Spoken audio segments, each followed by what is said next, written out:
If you have a banker's desk lamp, I bought this one from my desk about 10 years ago or more, and the chain here would be very hard to pull. You have to snag on it real tight to get the light on and to turn it off. So what I did was, instead of buying another one, all I had to do was flip it, take the bulb out, take this part out, and then this part comes out, and then there's a little thing right here inside of here, right where the chain is, right here. All you gotta do is just spray some of this WD-40,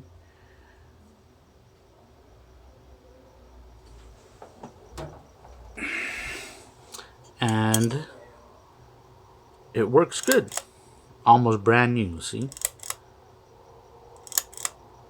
There you go.